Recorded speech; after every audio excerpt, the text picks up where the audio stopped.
The Mauler fiend's ruined form lay steaming on the deck, its infernal frame crackling with dying warp energy. Apothecary Lucas Dannett moved with practiced precision among the wounded, administering stimulants and sacred unguents, his gauntlets slick with coagulants and scorched ichor. The worst was over, for now. Seneschal Thaddeus Crail arrived minutes later, cutting a commanding figure amid the tang of blood and sanctified promethium. 20 voidsmen in immaculate flak blue and gold stood at his back, helms scanning the gloom. Their expressions betrayed awe and no small measure of fear at the white and crimson giants who had held the line. "You bought us breathing room," Crail said, voice tight with urgency. but new fires flare across the ship. The rogue trader's personal vox called for aid. He's still alive. Decker Turner, command spire. Castor Domitius nodded, helm under one arm. We're preparing our strike there. Crail offered no objection. We've hover barges prepped for you. Command staff are rallying to restore order, but the crew are splintering faster than we can contain. Then we cauterize the wound, muttered Sarpenthis. As the voidsman moved to secure the relay deck, Castor turned to Thaddeus Crail. The Judicia has offered to remain here to support your men, cleanse what remains. He will send each demon to join its kin in the warp. Icarus gave no verbal reply, only a nod, and the scrape of his sword tip against the deck as he turned to rejoin the voidsman, a silent guardian amongst the mortal soldiers. With engines whining, the crate-lifter hover barge accelerated down the arterial thoroughfare toward the command spire. Crail rode beside the Space Marines, barking orders into his Voxcaster, trying to restore order to the ducal cricklet, while the barge's cogitator flickered with Auspex ghosts. Castor leaned forward over a Vox scrambler, tuning the frequency bands with brute familiarity. Across the crackling interference, rebel transmissions buzzed to life, broken, frantic, partially coded. Focus fire! Hold the access to Deck Turner! Secondary team prepping for docking Bay 3. Veronius is still alive, but not for long! They slowed. Ahead, the arterial hallway opened into a vast chamber once a noble promenade of House Laxorim, now a smouldering ruin.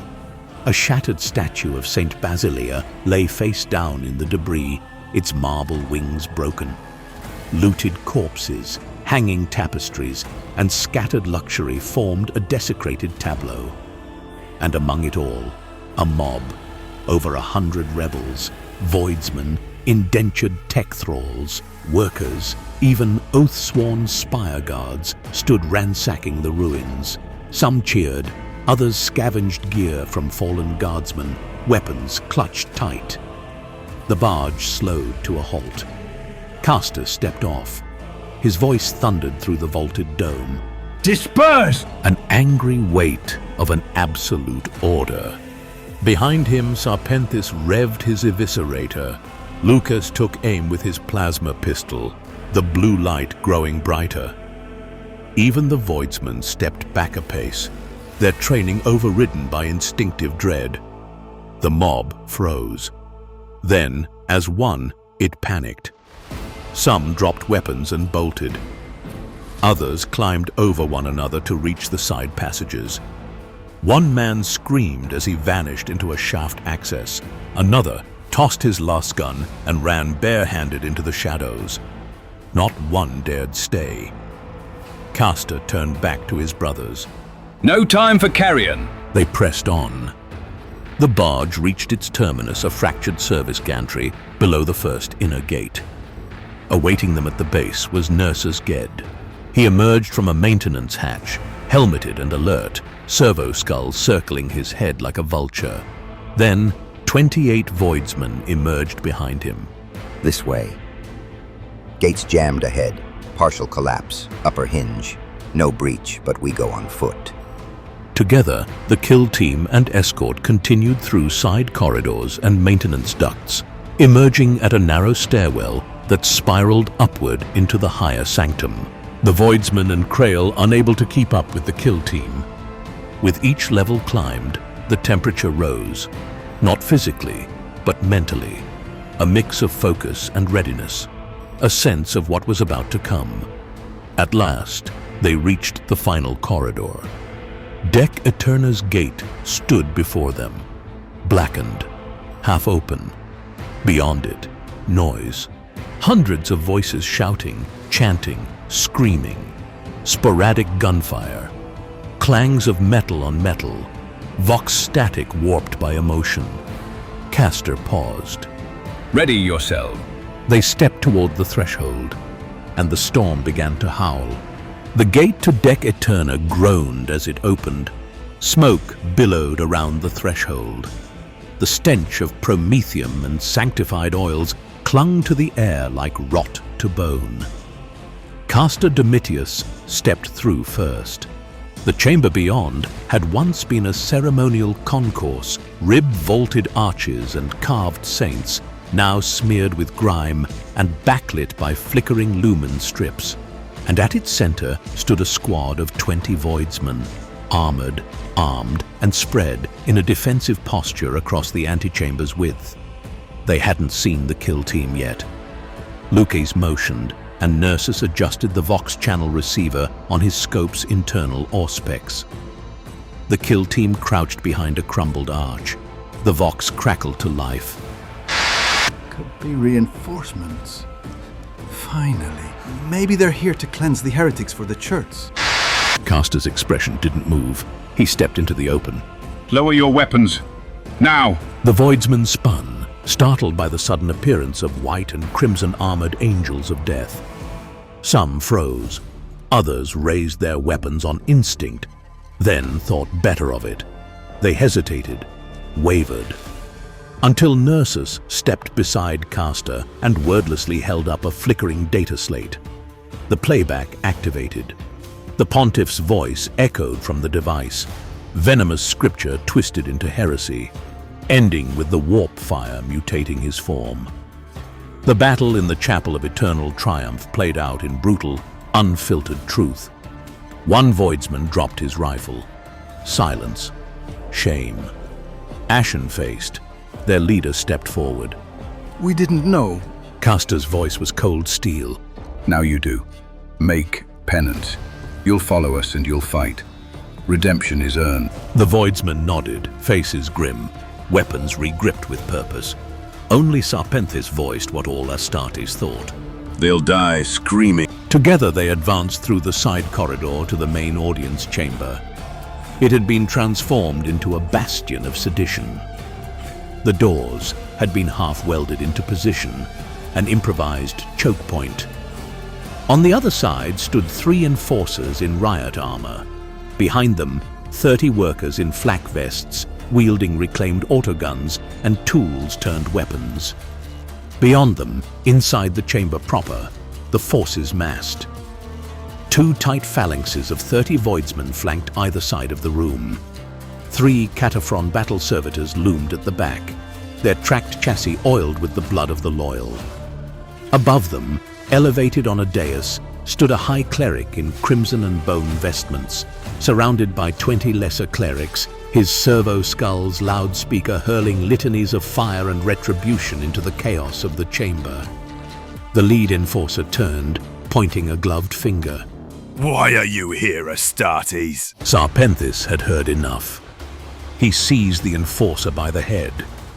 The man managed a single cry before his voice cut out in a wet crunch. Then his body was a ragdoll, hurled across the chamber to splatter against a Cataphron's hull. A moment of stunned silence passed. Then the chamber erupted. Kill the betrayers! For the faithful writ! Gunfire opened up, harsh and undisciplined. The voidsmen beside the kill team roared and surged forward. Castor and Luces advanced with swinging blades, tearing the crowd asunder. The enemy enforcers were vaporized in seconds. Sarpenthis waded into the fray, his blade carving through worker ranks in wide, hateful arcs. Nersus moved laterally, seeking the vantage point he needed. From the shadows of a collapsed arch, he found it. The high cleric stood ranting, oblivious to the sniper's bead drawn on his skull. One breath, one trigger pull. A hole blossomed in the heretic's face. A moment later, his skull detonated in a fine red mist, his body collapsing in a tangle of twitching limbs. The servo skull dropped from the air like a stone, but victory was not without cost.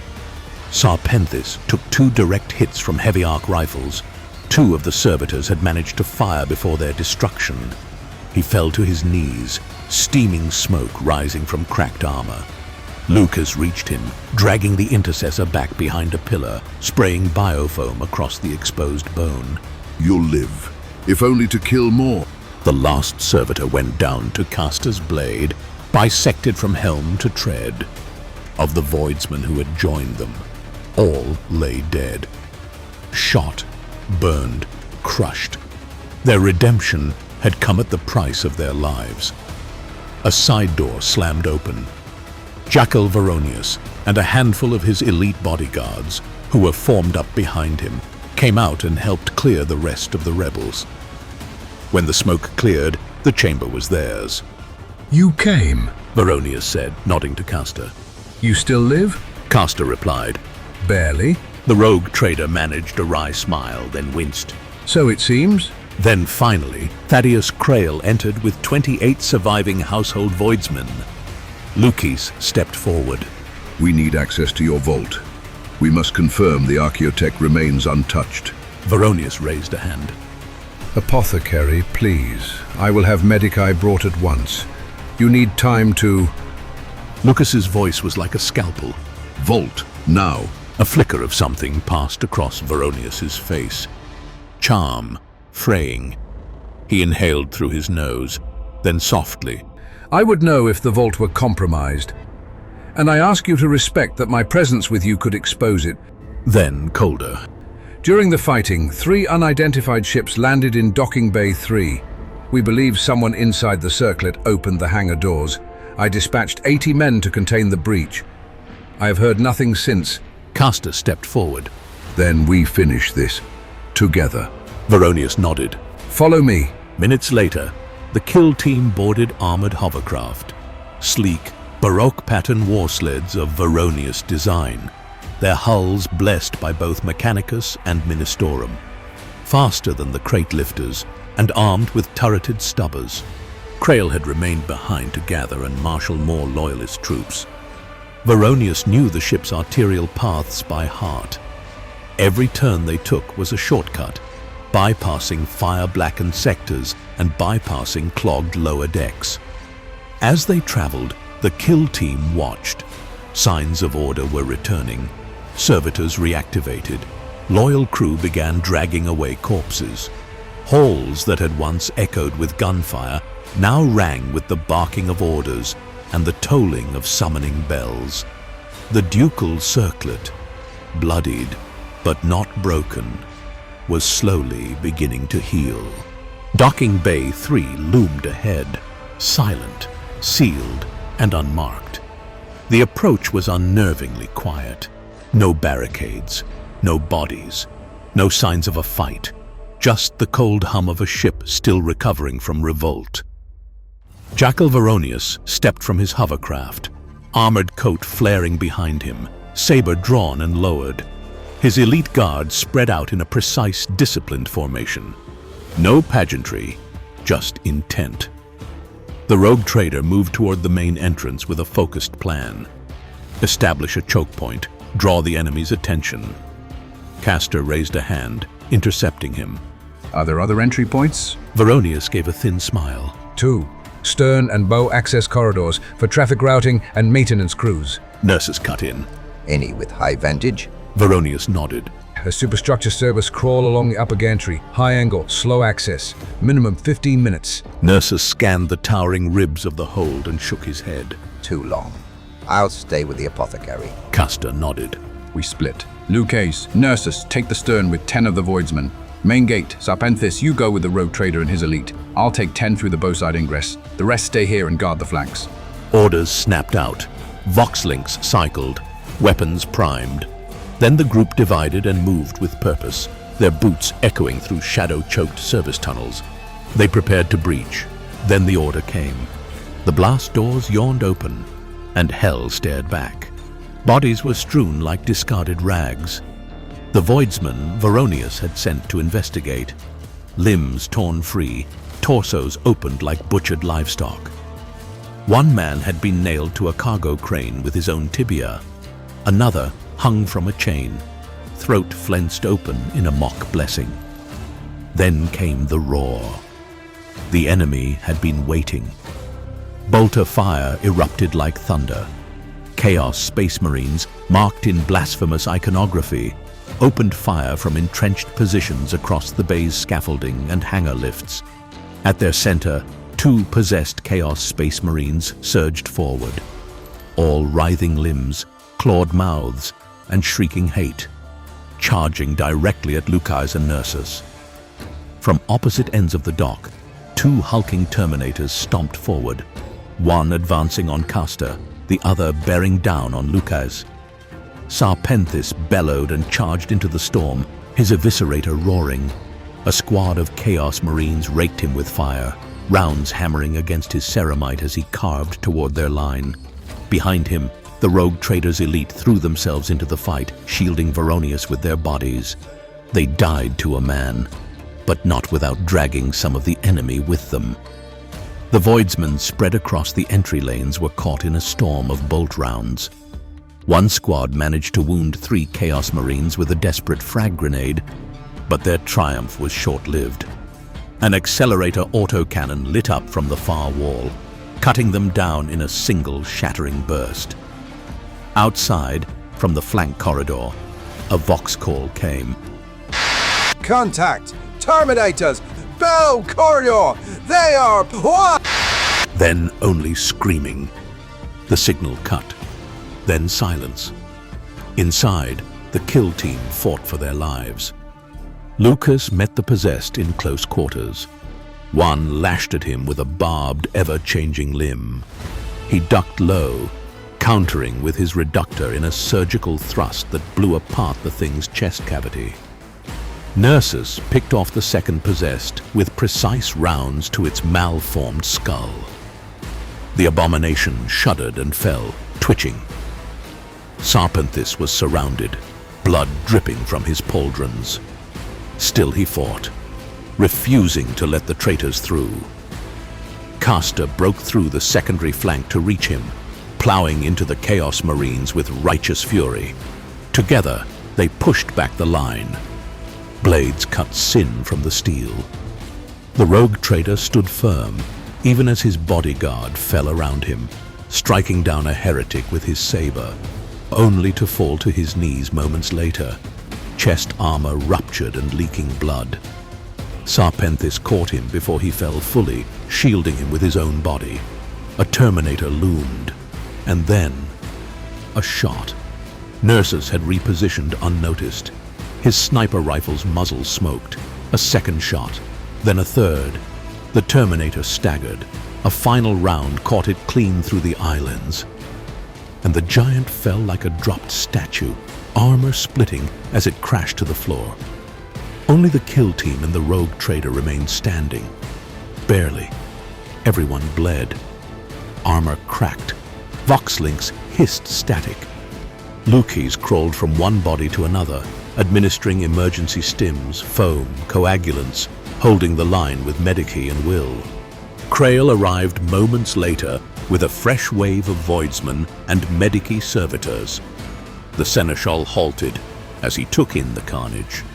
Varonius staggered upright, breathing heavily, blood across his lips. They're heading for the vault, He said, stunned. How could they know? Then Castor fell still. His breath hitched. The world dimmed. The glow globes overhead dulled to red, and in their place, light poured down in streaks of gold. For a heartbeat, just one, time folded. Through the echo of Sanguinius, Castor received a vision, and then it shattered. He was back in the docking bay. Smoke, blood, screams on the wind. Castor turned to Varonius. Then we stopped them. Within minutes, the survivors regrouped. The decision came fast and final. Varonius, Krail, and the Voidsmen would race ahead in the vehicles, using back corridors and hidden lifts to reach the vault first. to hold it if they could. The kill team would follow on foot, cutting through the enemy's trail, hunting the heretics with vengeance. They ran like blades loosed from the scabbard.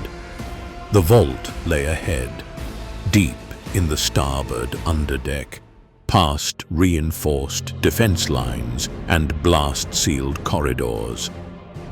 The enemy had not outpaced them. Their hatred gave the kill team wings. Turrets fired ahead, rapid bursts echoing through the vault's spine. And then the first line of traitors emerged. A 6-man squad of Chaos Space Marines blocked the junction. 2 opened fire on Castor, rounds pinging off his pauldrons. 2 charged Sarpenthis with roaring chainswords. The last pair clashed with Lukes. From across the port corridor, a shriek echoed through the metal bones of the ship. Masintos. He had changed. The Chaos Sorcerer hovered on a disk of screaming warp steel, horns erupting from his hunched back like broken thrones. He began to cast, warp fire flickering around his hands, when suddenly a flash of light came from the main corridor leading to the vault. Masintos flinched. The spell fizzled to nothing. He turned, roaring, his voice reverberating across the deck. From the side corridors, 4 Terminators in ancient Baroque armor advanced, 2 on each side. Their accelerator autocannons spun to life and unleashed hell on the vault turrets. 2 were destroyed immediately in a roar of fire and metal. A second squad, 9 Chaos Marines, including a plasma-wielding sergeant, emerged behind them from the port side and rained fire on a 3rd turret, destroying it. The sergeant raised his pistol, its core glowing red-hot, and fired. The plasma bolt hit Lukes, detonating in a starburst of white heat. He was wounded, but stood. Castor responded in kind, charging into the squad, firing at him. 1 round struck his thigh, but he drove his power sword through the nearest traitor, sending corrupted organs splattering across the corridor wall. Sarpenthis was brought low. The twin traitors attacking him struck with brutal precision, chainswords churning blood and ceramite. He collapsed, but still gripped his blade and managed to plunge it through the chest of one of his attackers. Lucas counterattacked. 1 traitor went down, his throat punched through by his medici mechadendrite. The other faltered but pressed the fight. Then the sergeant's head snapped back, a crimson mist spraying from his helm. Nersus's shot had found its mark, and from the shadows a blur of black and silence charged. Icarus Dawn. The Justiciar met Masintos with a downward strike from his executioner relic blade. It hit, or seemed to. But Masintos vanished into smoke and reappeared meters away, snarl contorting his warped features. The turrets continued to fire, until the Terminators turned their weapons on them and tore the last down in a final thunderous barrage. The 8-man squad of Chaos Marines advanced toward the vault doors and triggered a fire trap. Flame erupted from the floor, engulfing them in sacred flame. Several screamed. All were injured. And then came salvation. Rogue trader Jaquel Veronius, Seneschal Krail, 20 Voidsmen, armor scorched from earlier battles. Veronius surged forward, power saber flaring as he struck one of the burning Terminators. Krail leveled his plasma pistol and fired into another. The shot burned through the eye socket and cooked the heretic's brain. Take that one down! Krail ordered. The Voidsman focused fire and dropped the second Terminator in a cascade of last rounds. But Masintos still floated, eyes blazing. He slammed Icarus back with his force stave, sparks flying, then raised his hands and called forth a shadow, claws from the nether. Black mist flowed from the floor beneath Krail and the Voidsman. Long, twisting claws of spectral matter tore up from the void and slashed at their feet. Screams rose as blood pooled and courage faltered. Veronius cut down the crippled Terminator before him. Krail fired at Macintosh. The Voidsman struck down 2 more flaming traitors, and then Macintosh struck again. Another psychic burst. This time, it killed them all. The hallway filled with the Voidsman's ashes.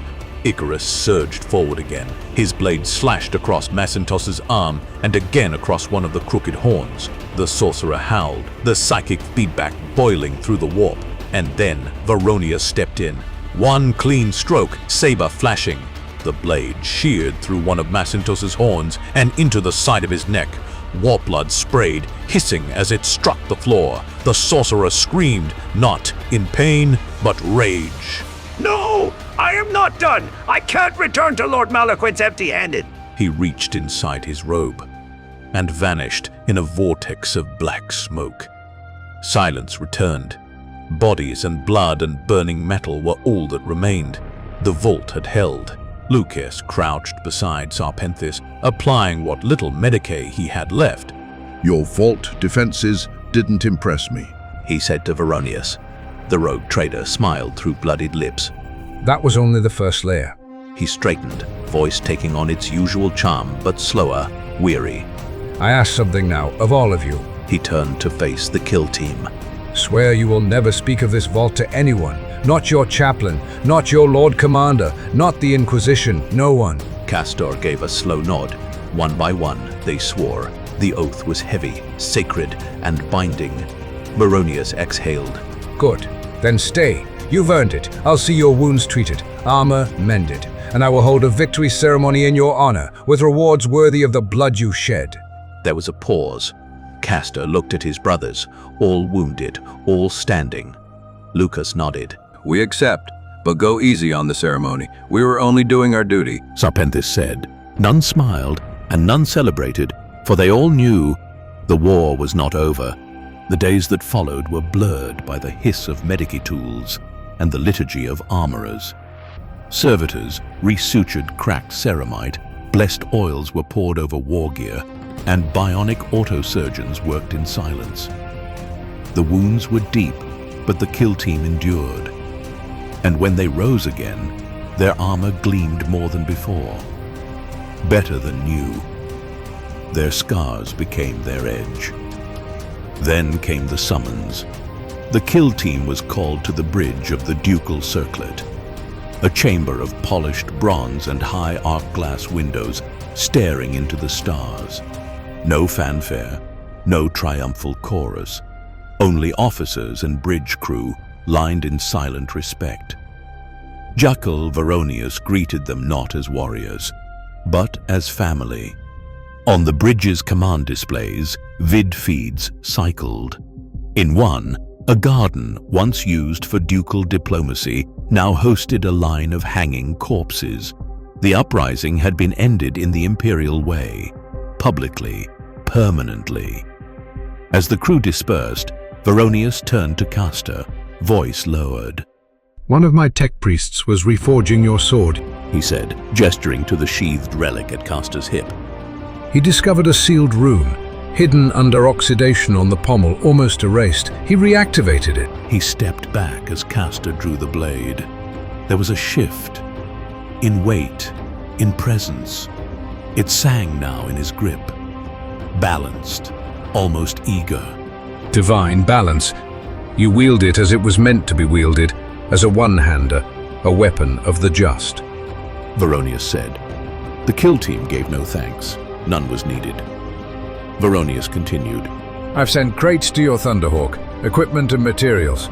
You may find them useful for your chapter. Then came the moment. He held out a small black-cased honor, the ducal circlet mark of patronage, edged in silver shaped like the ship's crest. I would see you wear this, as allies, as saviors of my vessel. Castor looked to his brothers, then to Krail, standing at the rear of the chamber. No, he said simply. There is one among you more deserving, Seneschal Krail, who stood his ground when others broke, and who gave all to defend the vault. Veronius paused, then nodded. He turned and presented the mark to Krail. Then I honor the one you honor. The ceremony ended with a final salute. Brief, sincere. But as the kill team returned to the hangar, Veronius walked with them. Down a narrow corridor, past vaulted sanctum doors and deco tapestries woven with his house's long and embellished history. One tapestry stood out, new, freshly mounted. It showed white and crimson armored giants, the kill team, holding back fire and darkness. Behind them, the rogue trader stood at Deck Eterna, sword raised. A single line of high Gothic ran beneath. When all seemed lost, they stood. None of the kill team spoke, but as they boarded their Thunderhawk, each understood the truth. The ducal circlet had not only survived, it remembered.